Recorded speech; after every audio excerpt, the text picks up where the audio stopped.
আসসালামু আলাইকুম। সবাই কেমন আছেন? আশা করি ভালো আছেন। তো আমি আলহামদুলিল্লাহ ভালো আছি।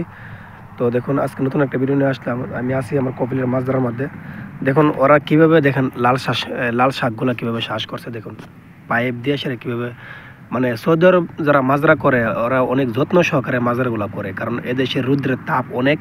যদি আপনি ঠিকভাবে যত্ন না করেন তাহলে কি হবে আপনার এই মাজরা ক্ষেতের যে সবজিগুলা এগুলো আপনারা মানে টিকাইতে পারবেন না। ঠিক আছে, দেখেন আমি আপনাদেরকে দেখাই আমার কপিলের মাঝের মধ্যে কী কী করা হয়েছে।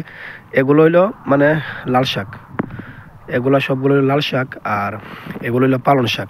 এই সৌদি আরবের মধ্যে লাল শাক পালং শাকগুলো অনেক দাম। ঠিক আছে, এই শাকগুলো আপনারা সবাই জানেন। এই শাকগুলো মানে অনেক ভালো, মানে শরীরের জন্য অনেক শরীরের স্বাস্থ্যের জন্য অনেক ভালো। ঠিক আছে, তো দেখুন আর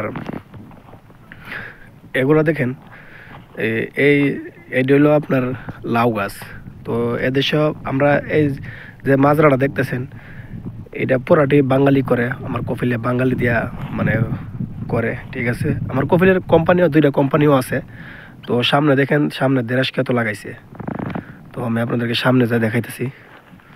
আর এদিক দিয়ে ওরা কী করবে, এদিক দিয়ে ওরা মানে এই কিছুই এখন বর্তমানে করে নাই। শীত আগে আসতেছে, শীত আসলে তারপরে এই দুর্বাগুলো সাফ করিয়া গাছগুলো সাফ করে তারপর কি ওরা অন্যান্য সবজি লাগাবে, শীতের মৌসুমের সবজি লাগানো হবে। তো দেখুন এগুলা সবগুলো যদি দেখতেছেন এগুলা সবগুলো হলো মানে লাউ গাছ। ঠিক আছে, দেখেন লাউর ফুল আসছে, লাউ ধরবে। আর সামনে দেখেন দেড়াশ গাছ লাগানো হয়েছে। দেখেন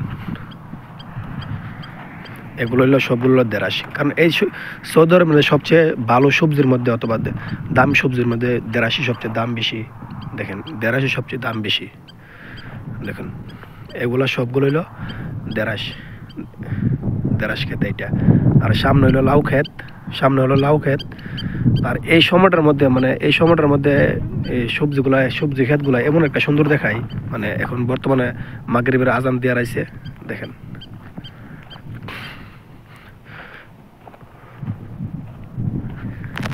আর সামনে যে ক্ষেতটা দেখতেছেন এটা হলো বেগুন ক্ষেত। ঠিক আছে, এগুলো এটা লম্বা বেগুন ক্ষেত। দেখেন আমার কপিলা বাঙালির দিয়ে সব ধরনের সবজি করা করা মানে করে। এটি হলো লম্বা বেগুন, বাংলাদেশে যে লম্বা বেগুনগুলো হয়।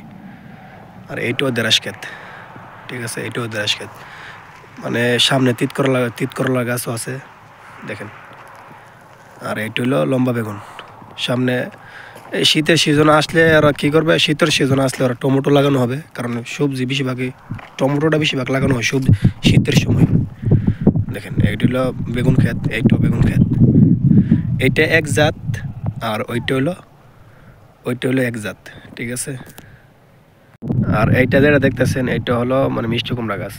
ঠিক আছে, দেখেন।